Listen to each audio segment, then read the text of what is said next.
You are listening to the IFH Podcast Network. For more amazing filmmaking and screenwriting podcasts, just go to ifhpodcastnetwork.com. Welcome to the Indie Film Hustle Podcast, episode number 472. Nobody ever changed the world by doing what everyone else was doing. Mark Cuban. Broadcasting from the back alley in Hollywood, it's the Indie Film Hustle Podcast, where we show you how to survive and thrive as an indie filmmaker in the jungles of the film biz. And here's your host, Alex Ferrari. Welcome to another episode of the Indie Film Hustle Podcast. I am your humble host, Alex Ferrari. Today's show is sponsored by Rise of the Filmtrepreneur, how to turn your independent film into a profitable business. It's harder today than ever before for independent filmmakers to make money with their films.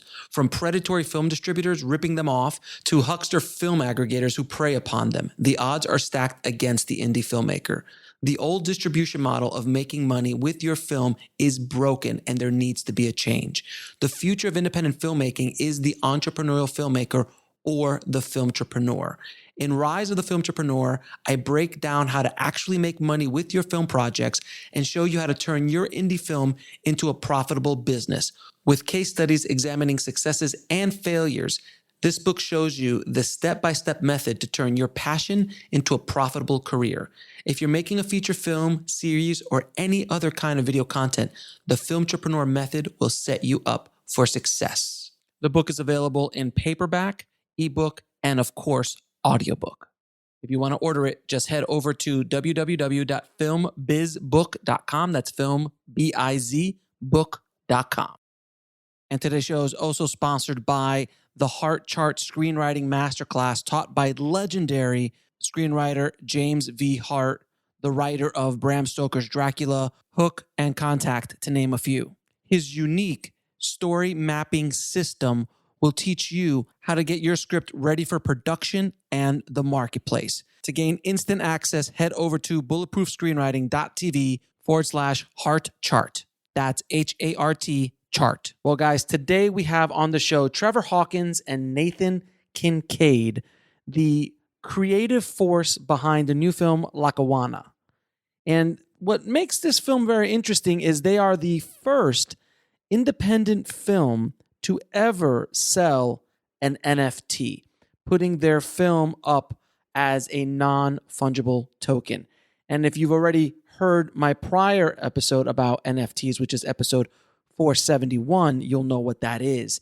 And I wanted to bring an example on the show of someone doing it and actually being successful on it. They've raised a good amount of money by selling NFTs to their film. And there's a lot of unique ways they're also selling films, how you do it with NFTs.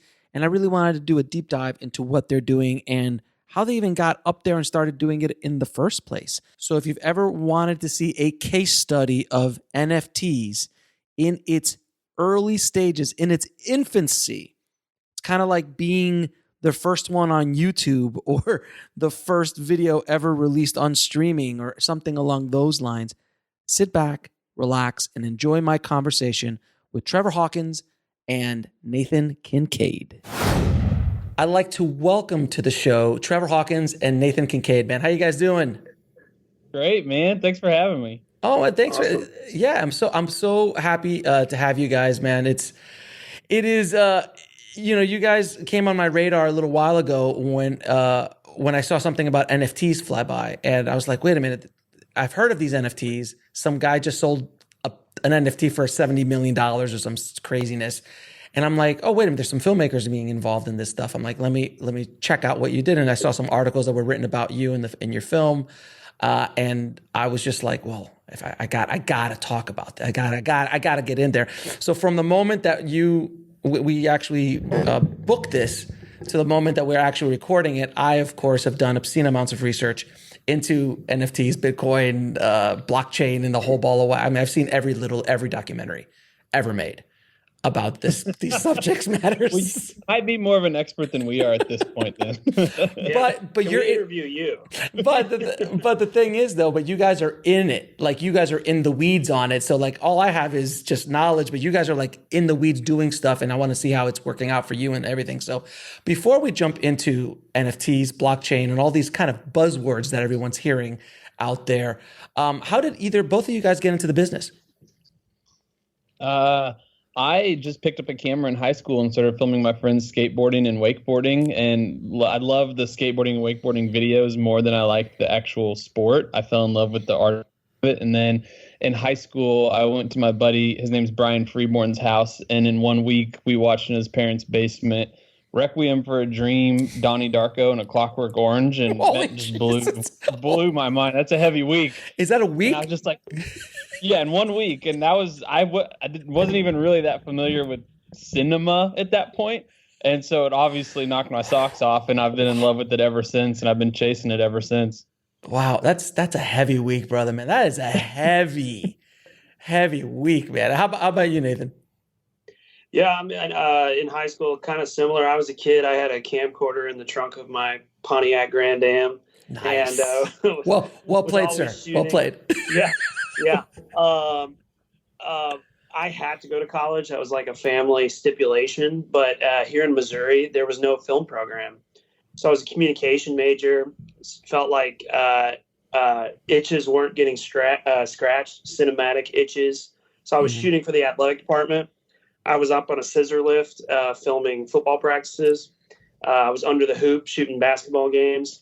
And then I decided to go to film school for a master's degree. And LA's always, it's funny that we're here talking about what we're doing with NFTs from Missouri, because I've always kind of had a side eye at Los Angeles just from reading the trades. And Down and Dirty Pictures was a book that made a really big impact on me. Yeah, great book. Yeah, so I was like, and then I've always been a huge Coppola fan. And so I went to film school in San Francisco. And then it was during the time when digital was really starting to take over. But at the school I was at, they were like, digital will never take over film. And so I was like, okay. So I learned film and came up in that, and which I'm grateful for, in hindsight, because it makes you pre-visualize and be more prepared and all that stuff. But then after school, I didn't want to take the well-paved road to Los Angeles, so I came back to Kansas City to kind of figure it out. And it wasn't soon after that I met Trevor, and I found a kindred spirit and someone else who really was like serious about doing this. And then we just started getting in the local game, and then eventually that led to a lot of commercial work. And so we both currently make a living in this market doing commercial production. Yeah, that's what we've been doing for the last decade, basically. And I've said it on the show a million times. I think some of the best ground you can work to get experience is commercials for film, because you work. Of course, you learn the craft, but it's the politics, man. The politics of the set, how to handle clients, how to do that. It just walks right into like how to handle investors, how to handle producers. If you get into the studios, how do you handle executives and how you balance and then egos and all of that stuff. So it's a great training ground for all of that. But now tell me about your film. Now, if I pronounce it correctly, Lotawana. Oh, you nailed it. Thank you, sir. Thank you, sir. Yeah. So tell me about your film, Lotawana. Yeah, so Lotawana is a story about a young couple that live on a sailboat, and they're sort of, I guess, a bit fed up with their superficial materialistic lives they've been leading, and so they sort of recreate this world for themselves out on a sailboat. And maybe because of a bit of lack of preparedness, that world comes crashing down on them. And so the whole movie is sort of a thought experiment to the viewer of, can we rewrite our own rules of modern existence, or does society operate its way for a reason? And it's sort of like idealism meets realism. Kind of, it was born out of the idea that at one point I was going to leave for a few years to sail around the world with one of my friends, but that would mean I'd have to give up on my biggest hustle, my own indie film hustle, my dream of becoming a filmmaker and making films. And I'd have to give up all of that momentum. And so I had this moment where I realized that I had to stay home and I had to give up on that like adventure dream to sort of keep my filmmaking dream alive. And so I'm just really interested in that interface there of like, can we still live authentic, unique, fulfilling lives while still sort of, like doing commercial work, doing Wendy's commercials. Like, We'll be right back after a word from our sponsor. And now back to the show. to stay alive. Bro, I'm grateful for. Hey, listen, man, I started off in commercials as well, man. So I completely understand it. So sometimes you're like, have you ever done tabletop? Oh yeah. Oh, tabletops. That's a whole other level of crazy with the client. They're like, can you move the cup this way? And it's not glistening properly. And you're like, what am I doing with my life? Like, why am I here? Like, it's not even really? But then you look at the check, you're like, okay. And you keep moving. Dude, I got to piggyback that, man. We had a moment one time and it was slow motion, like fried onion ring bits and people were analyzing like which way they bounced when they hit the, It was, oh yeah. Oh no. We lost. Anyway. The production company they lost the account because the ketchup looked too bloody. In the shot, and no one caught it, and like they did this kind of sweep across, and they're like, "Yeah, this director has no idea how to shoot ketchup," and you're like, "Wow, man, this is a thing. I don't understand. Yeah, this is off. Maybe I should make a left turn here. But Nathan and I could go down this dark road with you for a long time. No. This is not this commercial. We're not here to talk about the horrors of working in the commercial business, and how soul crushing it can be sometimes. Sometimes it's fun. But it's a bit, there's an off balance there. But so when you guys finished your movie, I'm assuming you looked at the distribution landscape and said, wow, there's only money to be made here doing the traditional distribution ways. I'm sure all these distributors are going to just give us lots and lots of money, going to be completely transparent with everything. And we should be able to recoup all of our budget and then some, so enough to be able to make another movie. Is that what the conversation was like? Oh, yeah. Again. I like this guy. Yeah.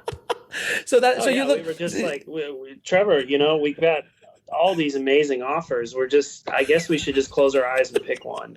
I know, it's like all we see is money. All we see is money and like complete transparency everywhere. And like, what, Netflix? Absolutely. Take 2 of those.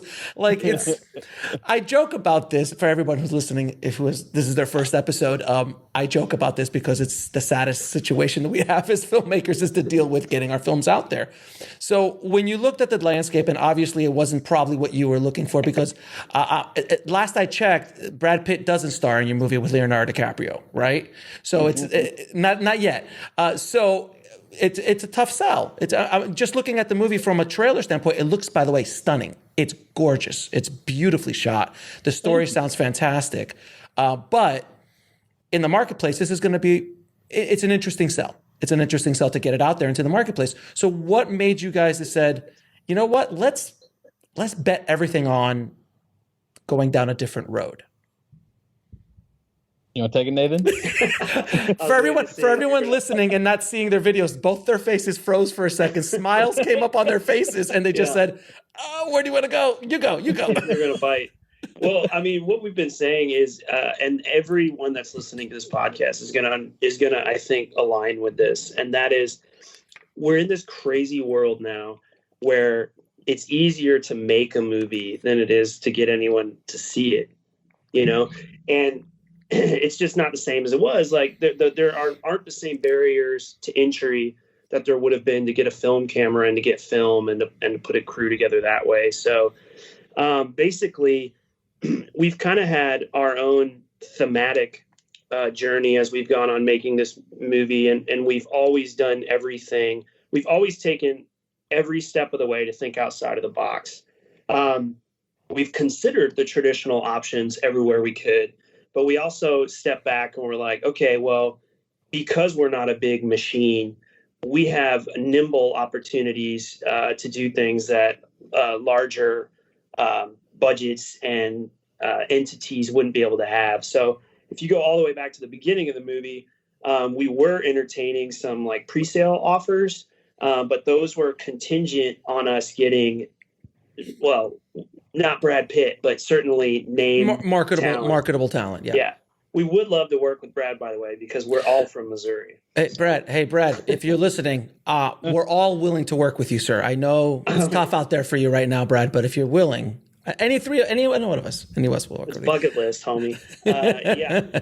And so basically, once we saw that we could do a pre-sale with a certain amount of budget, with certain talent, that also then I'm putting together the schedule, and I'm starting to tell Trevor, like, so we can afford like a 20-day shoot maybe. And we're thinking, man, this is our first movie. We want a little breathing room, you know? And so at a certain point we said, okay, you know, we're gonna find our own talent. And once we did that, that opened up the playbook for us. And so, for example, we decided to shoot on these lakes every season, you know, not just 3 weeks consecutive in 1 month that gave you one look. Suddenly our playbook opened up and it was like, okay, cool. Let's shoot a week in February when it's snowing. Then let's pick up in late spring. Let's do, you know, and fall and everything. And so for us, by the time we got to the, to looking at the ways to get this movie out there, well, first of all, also there's the whole layer of COVID. We were so excited for film festivals. I mean, that's, as an indie filmmaker, that's your reward, kind of, you know. Sure. To meet people like yourself and other filmmakers and to talk about it and stuff. And so that stuff didn't happen. And then basically when the NFT possibility showed up, like this little dangly, sparkly thing, well, basically Trevor and Trevor's wife, who's the co-producer with me on the film, their brother-in-law had been looking into what NFTs were. And this was like second week of March. And so he was talking to Trevor's wife about her maybe releasing this album she's been working on musically as an NFT. And then the conversation evolved from there. And they spent a weekend looking into it. And then they kind of pitched it to me. And I was just like, oh yeah, I see this, what this is. And so, and again, because we didn't have investors that we had to get permission from, we just had to decide on our own if this is what we want to do. And it's just like, well, what do we have to lose, really? You know? So we've been talking about NFTs. Can you explain to the audience what is an NFT? You can do that part, Trevor. Okay, so the way I understand an NFT as of the last month and a half is they exist on the blockchain, and the blockchain is one irrefutable code that exists in one unit all around the world, and it exists across all types of computers that are always cross-referencing and cross-checking each other. So if anybody tries to counterfeit the blockchain, it's essentially impossible because they'll get caught. And I don't know the repercussions of what happens there. It just can't. Yeah, I can't. Yeah. You just can't, because it ruins everything else afterwards. Yeah. Sure. And so what that's done is throughout time, if an artist were to paint a painting and then hold it in their hands, they can take it to a gallery, and a gallery can quantify that and say this painting is worth this much because there's only one. But enter the age of digital art, where if you create a piece of digital art, whether it be a cat meme or a movie like us or an album or a digital painting, you can recreate that digitally an infinite number of times, essentially losing value to every one of the copies. There's never been an original. There technically was, but it doesn't matter to people because it's non-verifiable. And so what happens with the blockchain is since you can have one blockchain and one blockchain only, if you upload your art to the blockchain in a process called minting, then you all of a sudden have verifiable proof that cannot be broken, that is the original piece of art that has ever existed. So if I were to make a cat meme and upload it onto the blockchain as an NFT, then that will forever be the first cat meme that there's ever been. By me.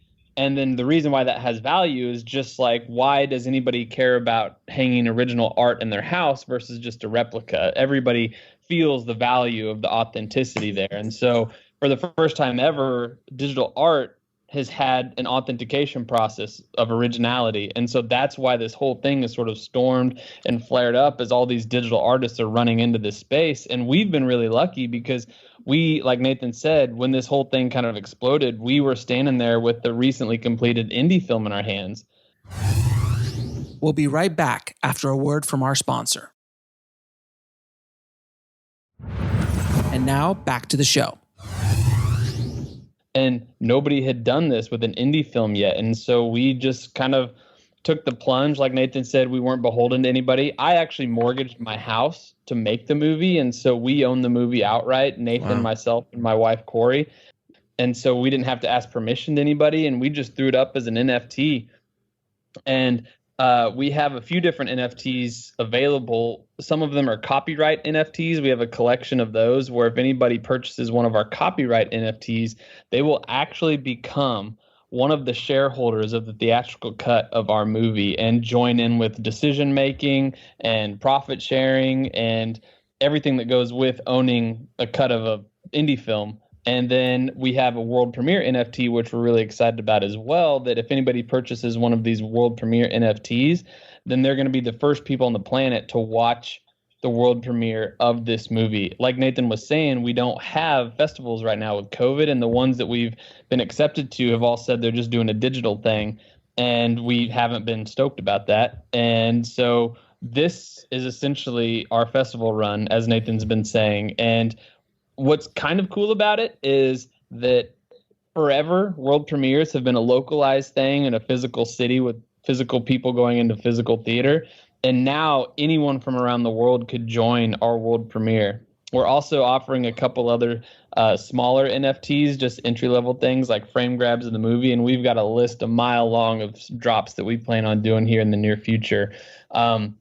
We're excited, though, because what we found is that our specific NFTs are turning into what they're calling legacy tokens because, like you said, we were the first through the door, that now people are caring about the first NBA one, the first Elon Musk tweet, the first pretty much every type of NFT that comes to the door. And we've secured our place in history in this whole new frontier. And we're not experts on the blockchain. Whenever my brother-in-law told us about it, we frantically Googled what an NFT was, just like everybody else. And so we're kind of making it up as we go, but we feel really confident. And we're really stoked about where things have come so far already with it. Because, I mean, just in the last month or so, we've made back a fifth of our production budget. And that's just within the first month. And what's sweet about NFTs is after you sell an NFT and then subsequent purchases, like say if that buyer were to resell that to another buyer, you can set your what's the word I'm looking for? Percentage to where you would get I think the industry standard is like 10%, which is what we went with. We'll get 10% of resales down the road. So as legacy tokens raise in value, we will see money coming from that down the road. And our end goal is to turn this around and be able to use this whole new marketplace and this whole new frontier to fund our next film that we've already got written and ready to go. So legacy tokens are essentially the rookie card of the artist, essentially. So this is the Mickey Mantle rookie card, or the but it's not just the rookie card of a player; it's kind of the rookie card of a sport. You know you have a rookie card of the sport because you're the first out the gate doing something like this. But then being the one that gets that, not only that legacy token, but of Trevor's first film out there. And the way I've explained it to some people is like, imagine if you had Quentin Tarantino's NFT for My Best Friend's Birthday, which is the unreleased first feature he ever did, or the Reservoir Dogs NFT. Right. And all of a sudden, when Quentin blew up, that NFT would be extremely valuable. So when you're purchasing an NFT from an artist, which is what's going on here, you're betting not only on the NFT, but you're also offering something else. And there's multiple different kinds of NFTs, which we'll talk about in a second. But you're also betting that Trevor his next movie is going to be the Avengers, obviously, and then he wins the Oscar for the Avengers, first time ever, and then things like that, and then all of a sudden that NFT turns into a much more valuable proposition. I know he's blushing, by the way, everyone. He's actually blushing right now. but that's the thing. If you're buying NFTs from Sundance Film Festival guys and gals, how many of those, if there was NFTs in the 90s, how much would Ed Burns, Richard Linklater, Spike Lee, Steven Soderbergh, all those videotape, all those NFTs, what would they be worth today? If there was something like that. So when I was looking into NFTs, the first thing, I just couldn't grasp it. I'm like, okay, I get it. But then it's just like, oh, it's a rookie card. Got it. Absolutely. Okay. And then every movie is another season that he's playing. And maybe that movie, so let's say your next movie blows up. That's the year that you won the MVP and you won the World Series. But other seasons, maybe other movies don't pop that way and they're not as valuable because of, but like in any filmmaker's career, some movies are much more valuable than other films, depending on. I think that's a great analogy. I haven't heard it put that way, but that's actually quite nice, I think. I like the baseball card one, and then also you think about like Amazing Spider-Man #1 or same thing, like comic that. book. Yep. Well, it's like in comic books. As I was a comic book, I've been a comic book collector most of my life. There's different issues that have more value because of what happens in the issue. So the first appearance of Venom, or the first appearance of the Green Goblin, or whatever the different things are, when Spider-Man's suit turns black, or these kind of things, these events make those issues more popular and hence more valuable. Same thing would happen with NFTs. So you already have a rookie card scenario. You have your amazing, not Amazing Spider-Man #1, you have Amazing Fantasies #15, which is the first appearance of Spider-Man with Lotawana right now. And you're also like, oh, by the way, you're also the first comic book. That's a legacy token. So that's essentially what you guys have in this thing.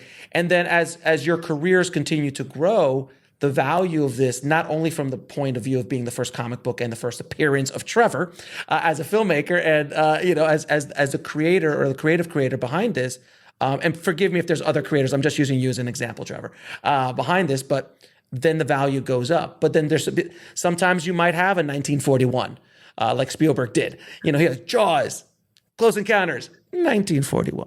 And then all of a sudden 1941 might not be as valuable, but then Raiders of the Lost Ark came up and then that NFT is going to explode as well. So that's the way I see it in my head. And that's the only way I can make any sense of it all. But it's extremely exciting potential. And I feel that no one's really figured it out yet. No one, everyone's still trying to figure it out literally by the day. I've been having conversations with distribution guys about figuring it out. They're all trying to figure out how to crack the nut. They all know something's cool here and they all know it's the future. But I was just thinking, I'm like, this is a no-brainer for like Disney. This is no brainer for like, you're going to buy the Avengers. I'm sure on it. Yeah, I'm sure that I'm sure they're going to be an Avengers, or the next Black Panther. Can you imagine an NFT for Black Panther?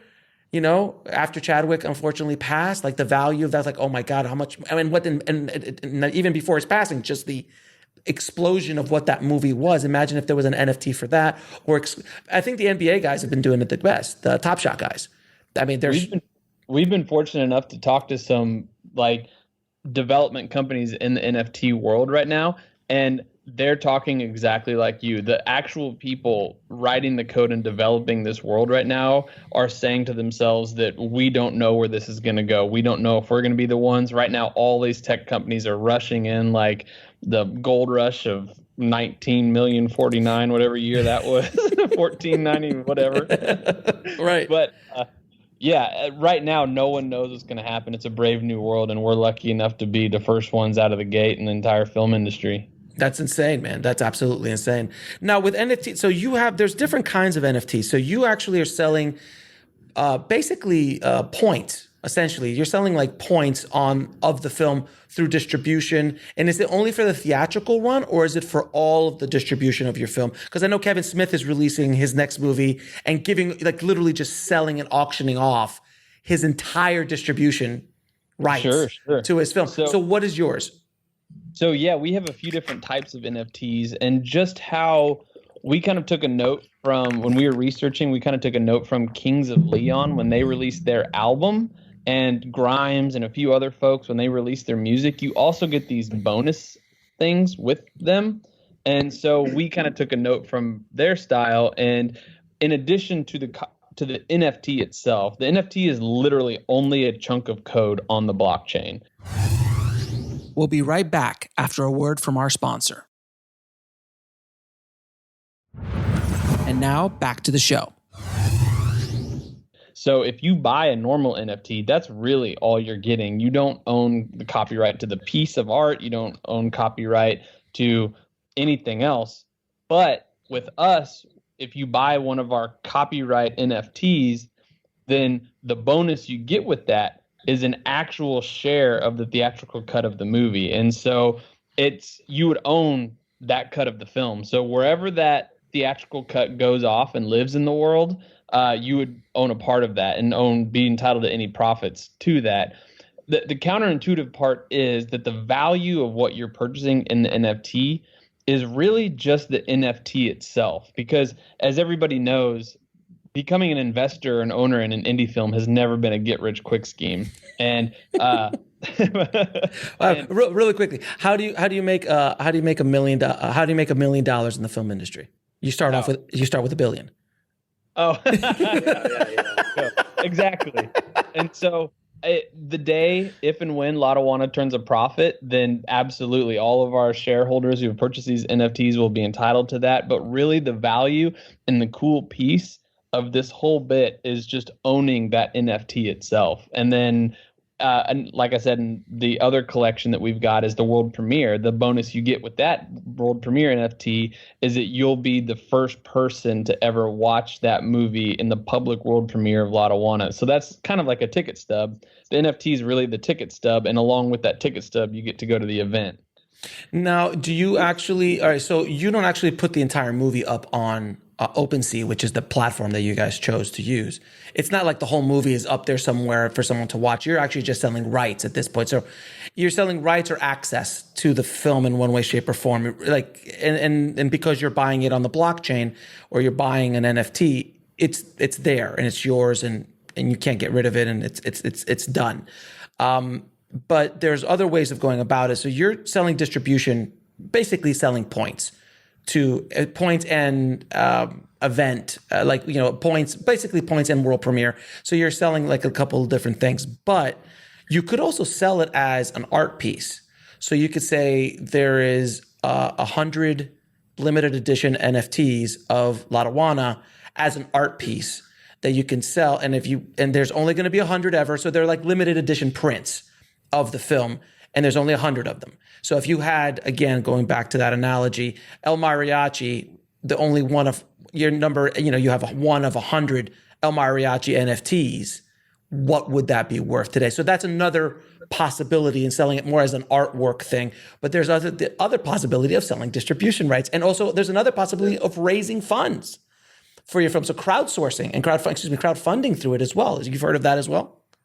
Oh, yeah. Absolutely. Yeah, we've been thinking about that route for a long time. And yeah, it's a good point when you're saying about making it an art piece. You think of like certain, say, a Criterion Collection DVD that has only a certain run.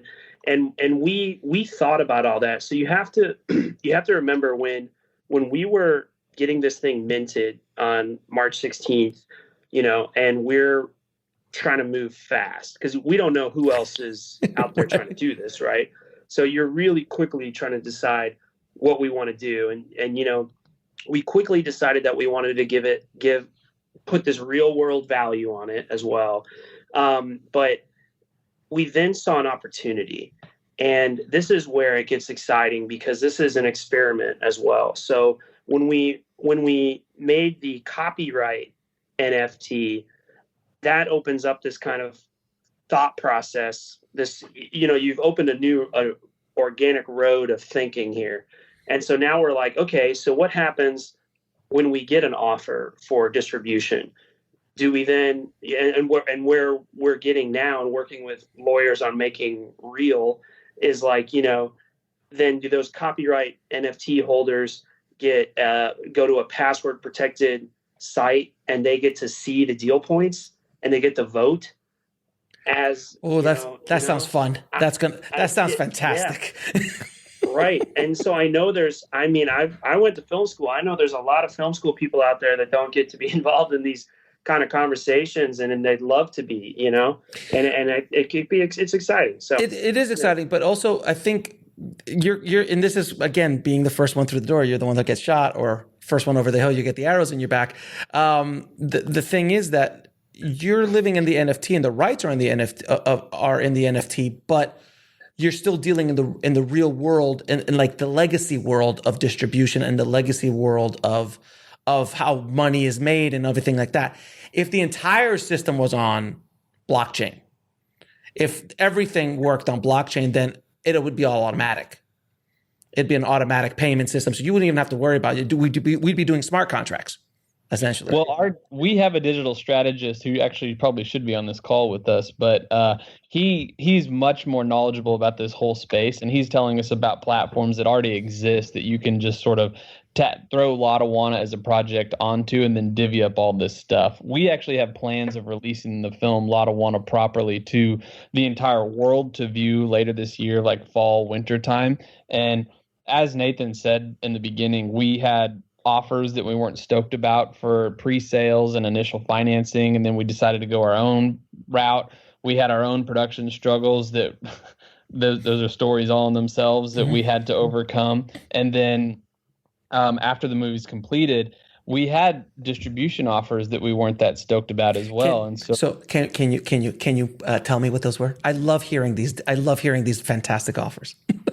Well, without names, companies, without name dropping companies, it was just sort of everything you would expect for an indie film. We had a handful of distributors that were like, "Yeah, we'll throw you up on all these digital platforms, and then we expect you to see this much money," and they give us these breakdowns of all this stuff, and then we looked at their slate of films that they're currently representing, and maybe they'd have one or two gems in there, but for the large part, they were like, we called them like spray and pray distributors, where they just like throw a million movies into the world. Shotgun distributors, yeah. Yeah, exactly. And so we put too much time and too much work and too much blood, sweat, and tears into this film to just settle for something like that. And we're proud of the film that we made. And so it felt a little bit like settling, that we kind of knew that we wouldn't get a lot out of it. And so that's when this whole NFT thing came along and we didn't have something we were super stoked about on the table, we said, what the hell, why not? And it's paid off for us because we're getting to talk to you, and how many indie films out there would have loved to have conversations. I mean, we've talked to IndieWire and Screen Rant and 30 others, or maybe not 30, maybe like 15 others or something like that. Right, and like so many indie films would just love that opportunity. And like I said, we're already starting to make money back. So we feel like it's been a success so far. And looking forward to the way we release the movie publicly to the world, we've got some ideas that we're really excited about that is even going to sort of try to transform that space a little bit as well, like do something that not everybody's doing and actually getting eyeballs from around the world to watch the movie.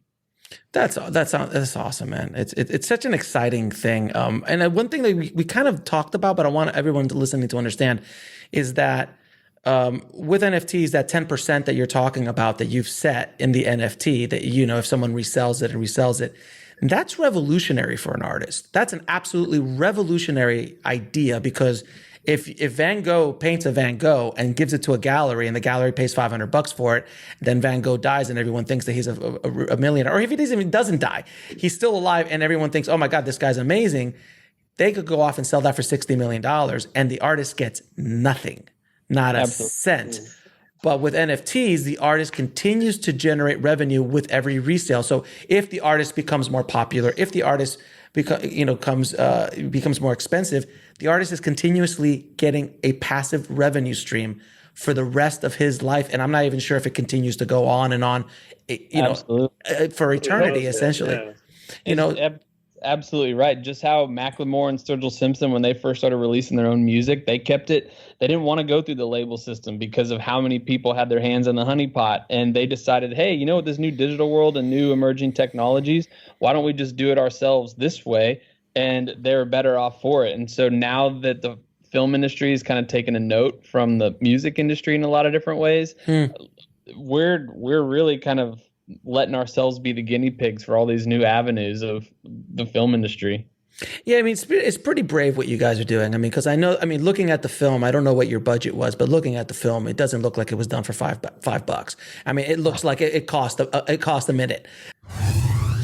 We'll be right back after a word from our sponsor. And now back to the show. I mean, it costs a bit. It costs a bit to make. So, and you financed that. You refinanced your house and got the money, which I've yelled from the top of the mountain on this podcast. Don't ever refinance your house to budget an independent film. I've said it a million times because you'd be the first to explain. It's a risk, but is it a risk that you're willing to take? So, hopefully, I don't think that it's going to. You have. I say that because you also have a career. You have revenue coming in. But I've seen filmmakers who do that and they're hoping and praying that this is the only revenue that's going to keep their family alive. And I've seen divorces. I've seen everything. I mean, because that's just stupid. But you're taking a calculated risk, so it's okay. I will. Sure. I will accept. Not that you need my acceptance, but I just want everyone to know that yes, that makes we'll take it. It makes all the sense in the world.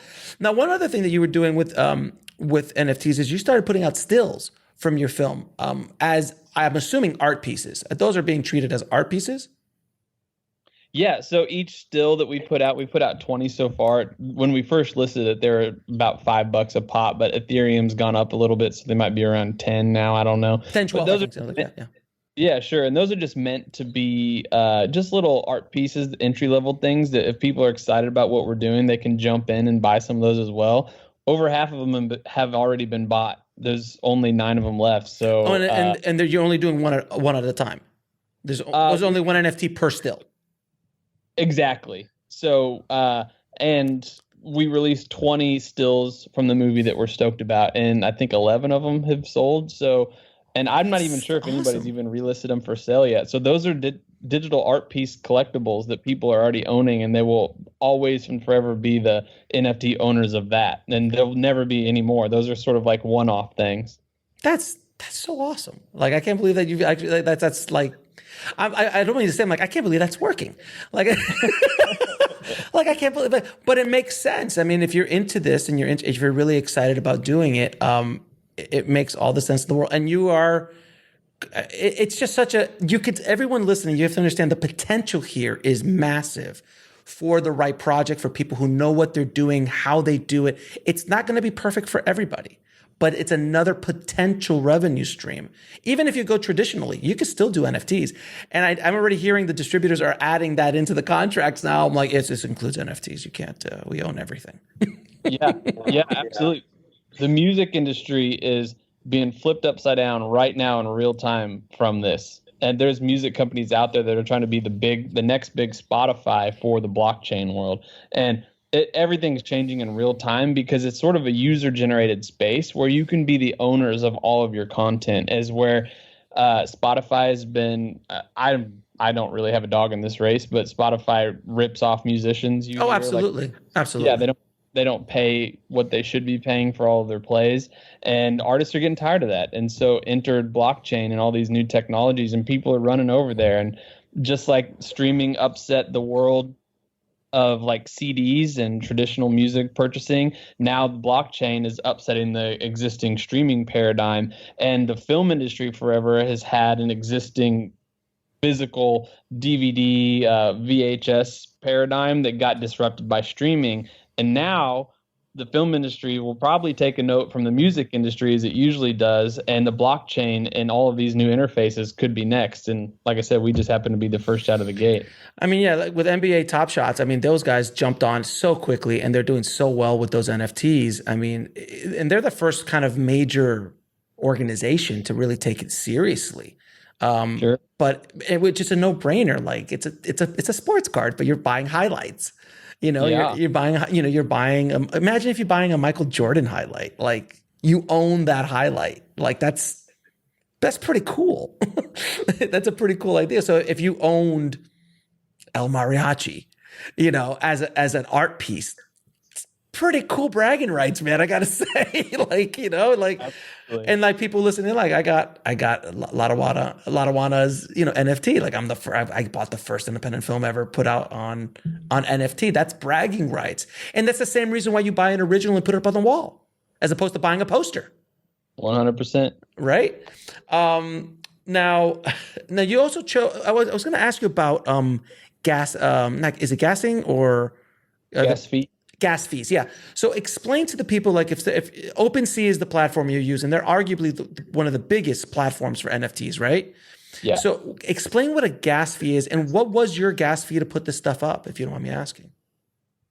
OpenSea operates a little differently than some of the other platforms you can mint NFTs on, and you only pay your gas fees and percentage to the platform, which is OpenSea, once your NFT sells. So you can list 100 or 1,000 NFTs and you don't pay a dime until they start selling, and then they just take a percentage of that. And what gas fees are, it costs money and human hours to make the blockchain exist and keep going. And gas fees, all those are is money going into the honeypot of developers that keep this thing running. So nobody's really making a ton. From what I understand, I'm not an expert on the blockchain, but these are literally just like your taxes that you have to pay to keep the roads going. And for people, so from my understanding of the blockchain, in order for every transaction that goes into the blockchain, and by the way, there are multiple blockchains. So everyone thinking like there's just not the one blockchain. There's multiple different blockchains. By, you know, Ethereum is one. Bitcoin runs on another blockchain, but that's crypto, and we'll get to crypto in a minute. Flow, and there's a bunch of different blockchains. And then there's now people building blockchains internally for companies. Blockchain is a concept, but Ethereum is arguably the biggest, most well-known blockchain to tack on other businesses and platforms and things on. So it's like a highway that they've put on where you can establish businesses and houses and things like that. So from my understanding with blockchain, I just lost my train of thought because this is tough, man. This is rough stuff, blockchain. Well, and you're getting into the point where you're going to start schooling us. We might be learning some facts from you here real quick. We're not experts on Okay. blockchain. Okay. So blockchain. Okay. Now it just came back to me. So blockchain. Every time there's a transaction, it needs to be verified.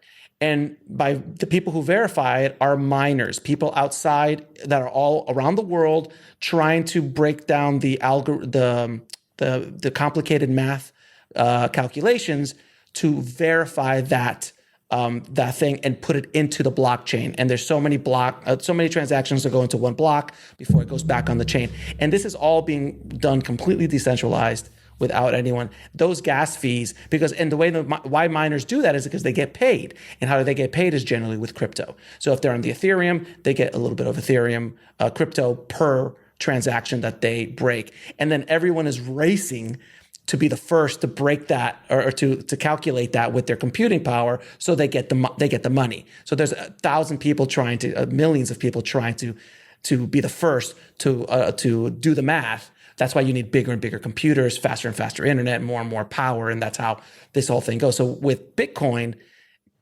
which we'll talk about in a second, is crypto, which is it's an actual currency.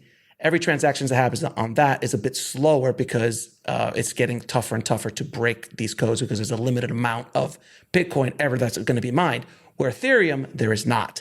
Ethereum goes on and on and on. It was built like that because it's not arguably wasn't supposed to be a cryptocurrency. It was supposed to be a platform where people can do that. But now Ethereum is exploding. As of this recording, it's gone up like 25% in the last week or two. But that's the world of crypto. Now, how much do you guys know about crypto? And can you talk about cryptocurrencies a little bit and how that whole works? I'll put it this way. I feel like everything you just said, we've heard from Tucker, our digital strategist, who's on our Lotawana team. And I feel like last time it was explained, my eyes kind of glazed over a bit and I exited the room somehow in my brain. Sure. I feel like I did that again a little bit right there. So I think you've reached the end of our blockchain knowledge. Nathan, you've been very quiet, Nathan. Yeah. Yeah, Nathan, Tucker. Somebody get Tucker on the phone. Nathan and I are filmmakers from the beginning, and that's where our heart and our passion is. Got it. Yeah, we're not experts on this stuff. No worries. I wanted to get to that point, and we've reached that point, and that's fantastic. And I'm glad that we've got to that point. But it's the crazy artists that are the ones who make this stuff possible, man. It's pretty remarkable. Now, I'll just throw in there real quick, man. If you're an indie filmmaker, I mean, at some point you're an entrepreneur as well. Like, you're always looking for a way to just get it done, and like your hat says, you're always hustling, you know. We'll be right back after a word from our sponsor. And now back to the show. You're trying to find a way, and so, you know, this was a way that presented itself to us, and we took it. And basically you because I feel that an independent film that has maybe a bigger star involved, or a bigger, no offense, more marketable director, or something else that can bring an audience, someone who has an existing audience, whether that be a YouTuber, a podcaster, or like an Ed Burns or Spike Lee, or someone who has an existing audience out there. I feel that it's going to be a lot easier for them to generate revenue because they have an existing audience. So that's why I found it so fascinating with you guys, because I'm like, well, there's no stars in it. This is his first film. So you're generating this from basically all the press that you've been getting about this, because you guys are the first one through the door, and people are like, this is cool. And now this is new, and you're generating revenue from this, which is honestly ingenious. Oh, well, thanks. I've seen everything, bro. I've seen all about I've seen every tactic on how to hustle some money for an independent film, and that's why I reached out to you guys. So I was like, oh no, I gotta get these guys on the phone.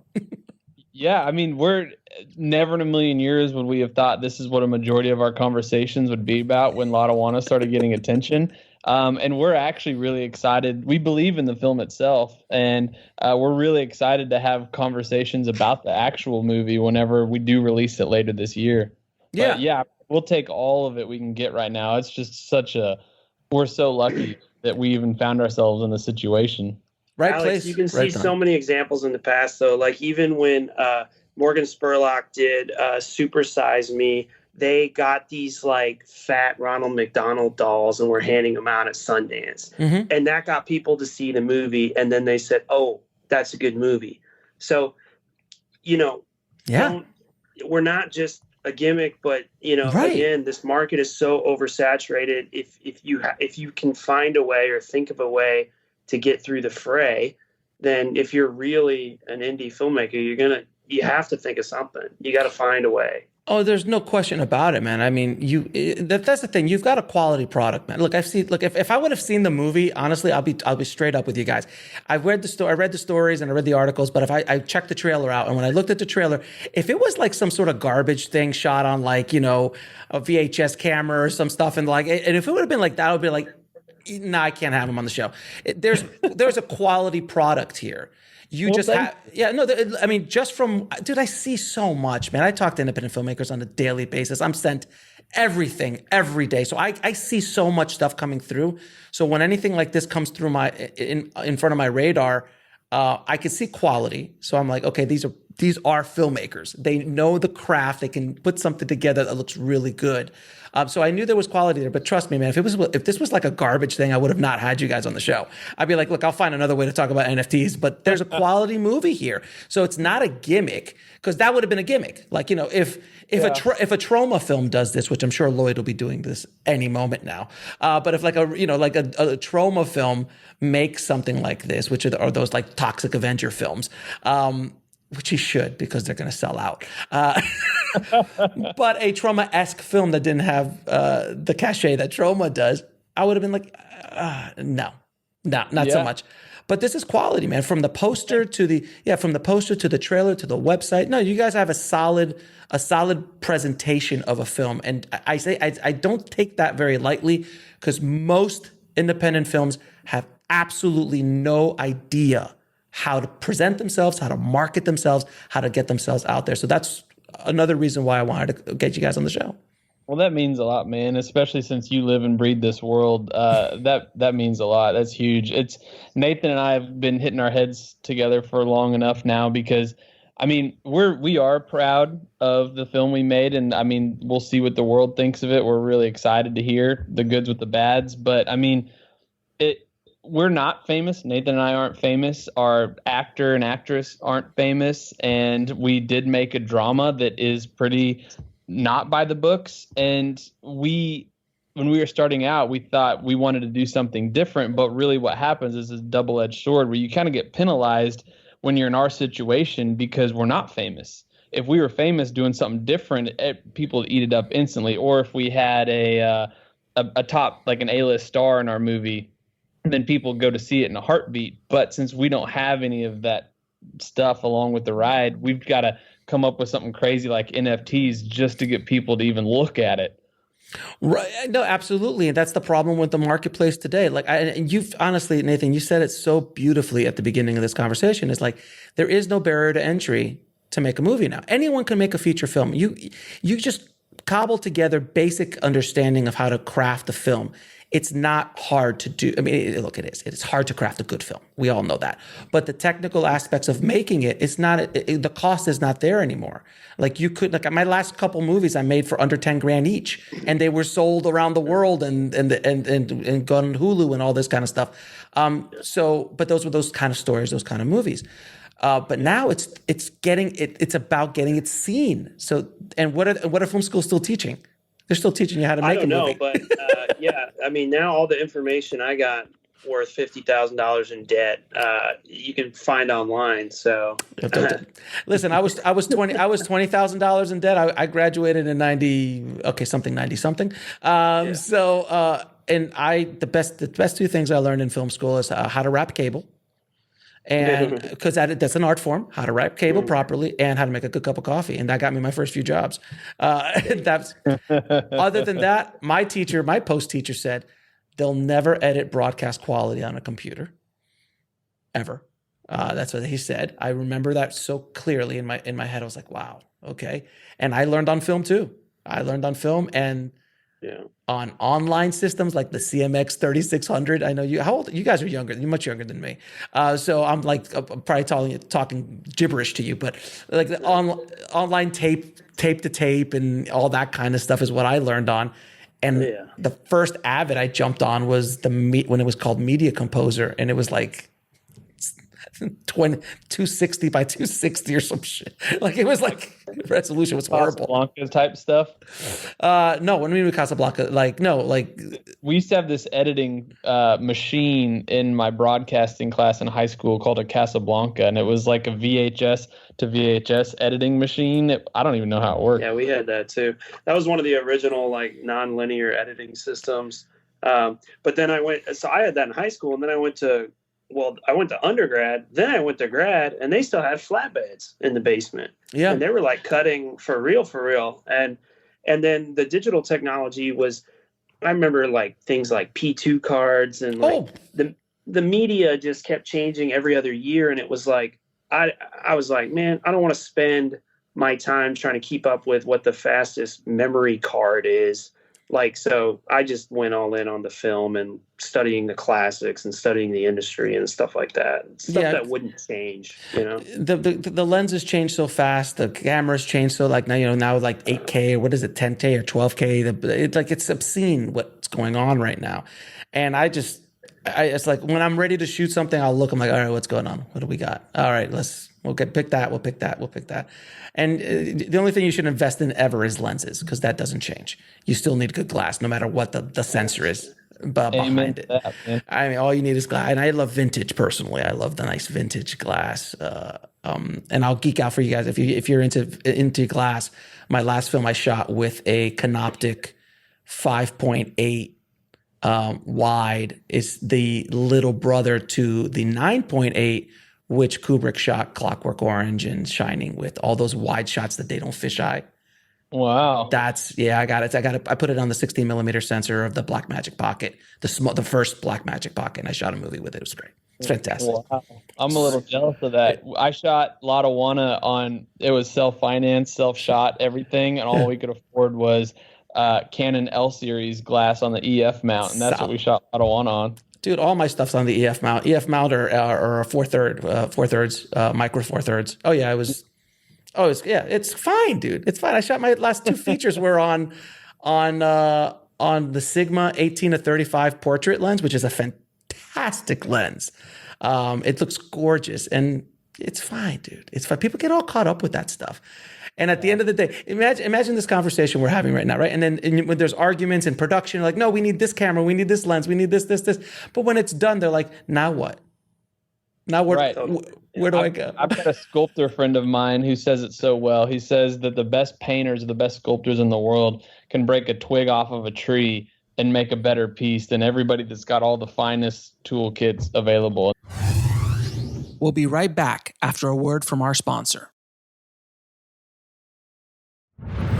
And now back to the show. And that's kind of how I feel with cameras as well. I don't keep up. I'm a DP as well. I shot Lotawana and I do commercial stuff, and I don't keep up minute to minute like you were saying, because I feel like it's more about the artistry of what you put in front of the lens. You got to know what the lenses do, but yeah. At a certain point, you're just like, do I need 55K? Like, I don't need a 55K resolution camera, which we're going to go there eventually. At a certain point, you're like, how much more do we need? You're going to broadcast it against the surface of the moon, because that's the kind of surface you're going to need for all that K. I mean, so I want to get your opinion, guys. What do you think the future revenue potentials are with NFTs and independent films? Do you think that is going to become a mainstay? Do you think it's going to be become an oversaturated marketplace again, just like crowdfunding was? Because when crowdfunding showed up, the first few films that crowdfunded did extremely well, but then everyone just got burnt out on it. So do you feel that the NFTs are going to go the same route? That's a great question, man. And that's the one that everybody's wanting to know right now, because sure, I would believe that some of the prices of some of the NFTs that have been sold for those astronomical numbers are a bit inflated, but I do believe that this is a new frontier that's here to stay. Like I said, it legitimizes digital art for the first time in history. And people aren't going to run away from that. This is a new frontier. Maybe things will get more valuable. Like if you get in early, maybe you'll be one of those folks that things just raise in value, which is we've already seen happening with us in just the short amount of time. But yeah, maybe eventually the digital art space is going to get so flooded that it's not we never even thought of it as a get-rich-quick scheme. We were mainly just looking to get Lotawana out into the world, and this seemed like a great way to do it. And if we could, the end goal would be to fund our next film. Like if we raise enough money to make a movie number 2 that's sitting on the table ready to go, that's the dream right there. And I don't know. I mean, your guess is as good as mine. I bet I could see a lot of folks running to the space, but it's still so green, and it'll be green for a while. It will be. I don't know. How about you, Nathan? It solves some problems, but it doesn't solve all the problems. And there's still a market saturation problem with film content. There's too much content out there. And I don't know where I'm not advocating for gatekeepers because that can be frustrating at times, and that can be politicized and monopolized, and so it's tough. It's like there's a way here, there's a revenue model here that exists and that we're gonna help find, but it still doesn't solve the problem of, well, what happens when you have more films being made than people can watch? You know what I mean? That's the big problem to me. And you know what? I don't know. I think maybe people need to be a little harsher in some sense. It's like, just because you can make a film doesn't mean that it's worthy of people watching it, or that you should. Yeah. Look, it's the same thing that happened, and I saw this happen. It's when editing systems became affordable and everyone had a Final Cut. When Final Cut showed up and started disrupting Avid, because when Avid was around, it would cost $50,000 minimum to get into a digital editing system. But then at Final Cut showed up, and maybe for $3-4 grand, you're up and running as an editor. And then all of a sudden, my rate from $50 an hour, $75 an hour as an editor, a freelance editor, had to drop down to 25 or 30 because I had 500 other yahoos who had no idea how to edit anything, but they've completely saturated the marketplace. And then I'm competing with a guy who just got out of film school who has barely any understanding, but he says he'll do it for 20. And the producer's such an idiot that he goes, sure, I'm going to pay this guy. Obviously the money makes more sense. But then after he screwed it up, they'd usually come to me anyway. They're like, oh, this guy screwed it up. Can you do it? But that was the problem. So it's like, it's great that everyone has access to this stuff, but it's the solution and the problem all at the same time. Because now it opens up opportunities for people who would have never had opportunities to do it. And then, but it also diminishes opportunities for filmmakers who should get it. And I've had that conversation with some of the guests I've had on the show. Like I talked to Edward Burns, and not to be a douchey guy who drops names, but when I was talking to Ed Burns about it, I go, do you think Brothers McMullen would make it today? And he's like, probably not. Do you think Clerks would make it today? Do you think El Mariachi would be seen, or Slacker? Right. But see, back then, those guys, Kevin Smith and Edward Burns, and like even Christopher Nolan with some of his early movies, they had a production barrier to entry that they really had to want it. They really had to have the dream and the passion, and they found a way to get it done. So then they broke through to this space where there weren't as many. And so, that's what sucks now, is that your barrier to entry, or your gatekeepers, are the distributors, but you have this whole tier of them that are letting everything through, that right. I don't know. How do you separate the wheat from the chaff? How does the cream rise to the top today? Well, yeah, because there's distributors out there, like you were saying, the throw everything against the wall and see what sticks distributor. They're bringing they're hustling all these kids in, or these guys in, and gals who are putting these movies in, and they're like, oh, I could make a quick 5,000 off that, and the filmmaker will never see a dime ever. I'll make a quick 5,000. So if I could get 10 of those, well, that's 50 grand this month. And the way I structure the deals is I never have to pay the filmmaker, and after that, if it makes any money, whatever, but it probably won't. And they have so much content and so many films that it's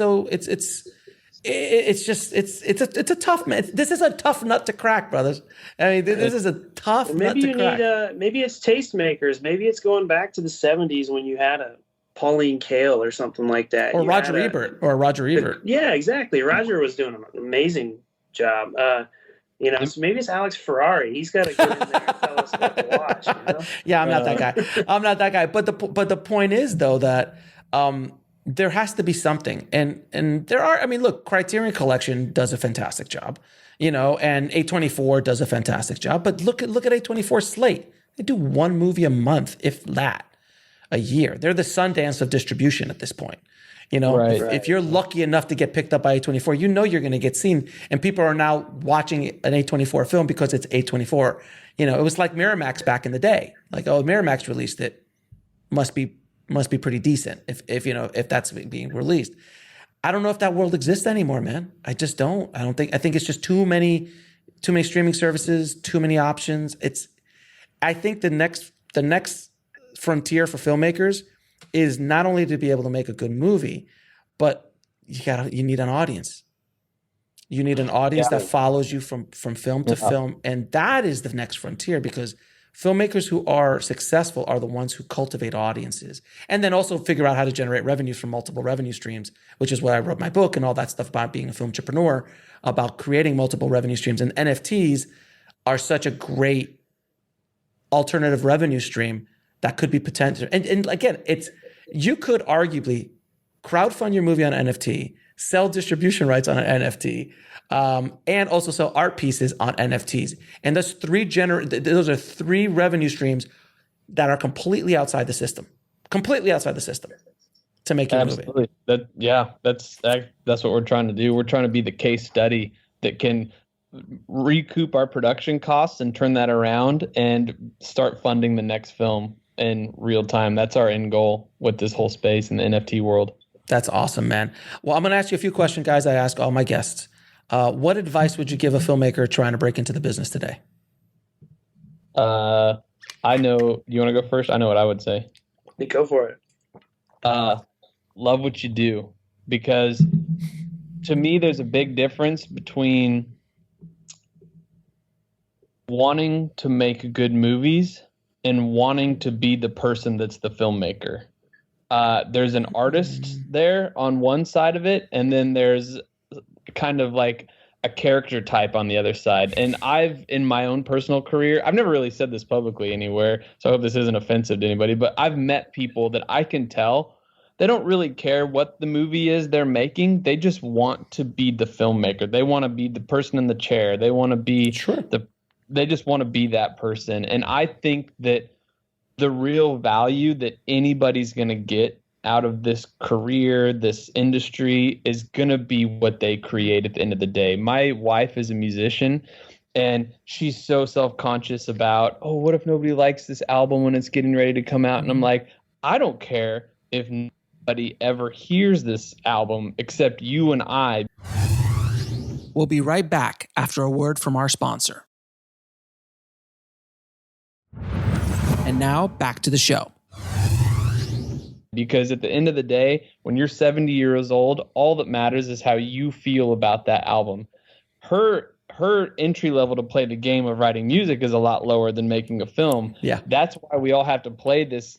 That's why we all got to have our own indie film hustle, because you need an army to make a movie. You actually have to raise a lot of damn money to make a movie. And so we have a little bit different rules there, where we have to go inside the industry enough to make it work for ourselves to even be able to make our art, which is kind of infuriating at times. But that's why I say the biggest piece of advice is love your art, love what you do, because at the end of the day, when you're dying, that's all you're going to have is, am I proud of the pieces that I made, or did I just make schlocky things to get attention? Oh no! And before Nathan, I want to just piggyback on this, what you just said. There's so many filmmakers, and I've met them, who want to play the part of the filmmaker. He wants to be, or she wants to be, the rock star direct. They want to be Tarantino. Let's just call it what it is. They all want to be Tarantino. They all want to sit in the chair and tell people what to do and walk the red carpet. They're red carpet filmmakers. They're not real filmmakers. They're red carpet filmmakers. They just want to take the pictures and live the lifestyle, but they don't actually want to do the work. And those guys and gals get weeded out. I've been around a little longer than both of you guys. I've seen it. It happens. The business will weed those guys because they don't last. They can't. It's too hard. This is too hard of a thing to do. You could fake your way to a certain extent, but after a certain while, if you don't got the goods, I don't care if your last name is Spielberg, it ain't gonna help. Right. Nathan? Yeah, well, and I'll say something different, because I actually was going to say something quite similar to that. Was basically make sure this is really what you want to do, because it is so hard. But then, so something else beyond that, it's probably something people have heard before, but it's like, if you really are committed to this and you really want to do it, then study the history, study the craft, look at who came before you, and yes, change the game, but know the groundwork that got you here. And I understand people, they watch Citizen Kane and they're like, okay, I don't get it. I've seen that before. Yeah, but nobody saw it before then. You know what I mean? And so it's like knowing the evolution of this medium, and not going into things like 3D or, a surround screen or something like that. No, that's fine or whatever. But really the medium of cinema and the evolution of juxtaposition and just the craft. Like, if you're going to get into this, do something cool so the rest of us that are also trying to do this can be inspired too. Like, my favorite stories are like how after Nolan made Memento, he still couldn't get a good deal, and Soderbergh stuck his neck out for Christopher Nolan and was like, yo, you should really use these. I love that kind of stuff. So that would be my just know the craft, know the other artists that came before you and that are in the game, and do something different, do something awesome. Now, what is the lesson that took you the longest to learn, whether in the film business or in life?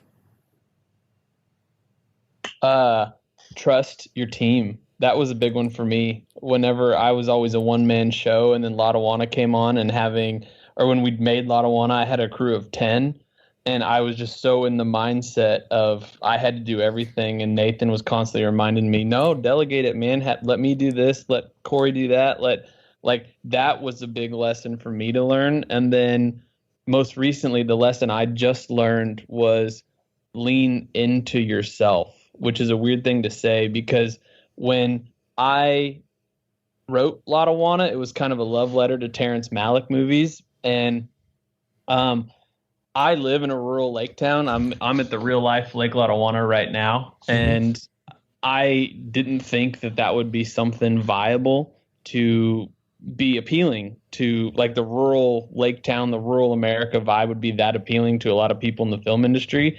But lately the script I've just written leans into it 100%. And I feel like I'm learning right now in real time to trust my own unique experience and lean into that more instead of what I think other people want to see. Yeah. Well, and this is why we work together, is because what I was going to say was, the lesson I had to learn was you can't do it alone. Now, I learned that, a long time ago, but when you are, a teenager and you're young 20s and you're full of ego and you're trying to muster up all the power to be a filmmaker, like it's going to take a team, so looking for those other people that you vibe with, that you can create with, like that's so important. Always keeping an eye out for those people. And lifetime partners you can trust. It's amen, guys. I mean, if you can find people, that's why like Ron Howard and Clint Eastwood, they work with the same crew for the last 30 years. Like this is like Ron Howard won't shoot a movie until his first AD is available. Like he just like, this is the guy. Like I don't have to worry about anything. I know it's going to get taken care of. I do the same thing. I have a group of friends of mine and people I collaborate with all the time. I'm like, I just know I don't have to worry about that when I have them on it. It's so valuable, so valuable. And 3 of your favorite films of all time. Oh, you want to go first, Nathan? Oh man, I'll try to go quick without thinking too much. Trainspotting, Nice. Baraka, and Nice. The Godfather. Nice. Sure. So Cliche, the last one, but I mean that. Bro, everybody really do. And I'm gonna argue that it's Godfather 1 and 2. We just put them together. It's fine. Sure. I'll take it. Yes. Yeah, it's fine. It's fine. he's for real. He just had a daughter, and we got him a Godfather onesie for his daughter. Solid. So for me, it's easy because I keep a revolving top 50 movies of all time. Wow. Of my favorite movies of all time lists. And so when I fall in love with the new movie, it's heartbreaking to throw one of my top 50 off just to keep my. It's a different level. That's a different level of geek, man. I appreciate that. That's a completely like, I mean, the geek. I mean, and this is a guy who has a life-size Yoda sitting behind him. That's a full level geek, man. That's good. I'm impressed. Yeah, I got a top 50 that I'm pretty religious about. And my top 3 are Tree of Life, Assassination of Jesse James, and No Country for Old Men. There is a theme there. There is definitely a theme in the filmmaking styles of those films, so I can see what Lotawana is going to be like. Cool. But will there be somebody killing people with an air gun or something like from No Country for Old Men? What is that called? Like a bolt gun or something like that? Yeah, the air compressor stun gun thing. So amazing. What an amazing film. God, that was such a great film. Guys, it's been a pleasure talking to you, man. It is. I'm so impressed and just awesome that you guys are doing what you're doing, man. And anytime I got someone on the show who's the first one through the door on anything, and it's so rare nowadays to be the first one through the door on anything in our business. It's like it's a tough thing to get. So I'm humbled that you came on the show to talk about it and share your adventures with us. Please let us know when you make your first $1 million off of it. And then you're always welcome back. So thank you guys so much, man. I appreciate it. Alex, thanks so much. This has been awesome. If anybody wants to check out the trailer, yes, sorry, movie, Jesus, of course. No worries. If anybody wants to stay up to date with what we're doing, you can purchase NFTs from our website. You can watch the trailer. You can see our posters. You can stay up to date with our releases. And like I said, we're going to be releasing the movie later this fall. It's just LotawanaMovie.com. And if you just Google Lotawana movie, probably any way you can think to spell it, you'll probably find it. And I'll make sure to put that. Yeah, it's right there for anyone watching. It's not hard to spell. Lotawana. So I'll put that in the show notes as well. Thanks again, guys. I appreciate it. Thank you, Alex. I want to thank Trevor and Nathan for coming on the show and sharing their NFT knowledge bombs on the tribe today. I'm really excited about NFTs, guys. I think it could be another revenue stream. I don't think it is the second coming, but I do believe that it can create revenue streams for filmmakers. And there's just something there. I don't know what it is, but sooner or later, hopefully sooner, we will crack that nut and hopefully create a controllable revenue stream from NFTs. Now, if you want to get links to anything we spoke about in this episode, including how to gain access to Lotawana and their NFTs, head over to the show notes at indiefilmhustle.com/472. And guys, next week, I announced that big project I have been working on that is hopefully going to help independent filmmakers around the world fund, finish, and distribute their films. I know that's a big statement, but you will see what I've been working on. So definitely keep an eye out for that. Thank you so much for listening, guys. As always, keep that hustle going. Keep that dream alive. Stay safe out there, and I'll talk to you soon. Thanks for listening to the Indie Film Hustle podcast at indiefilmhustle.com. That's INDIEFILMHUSTLE.com.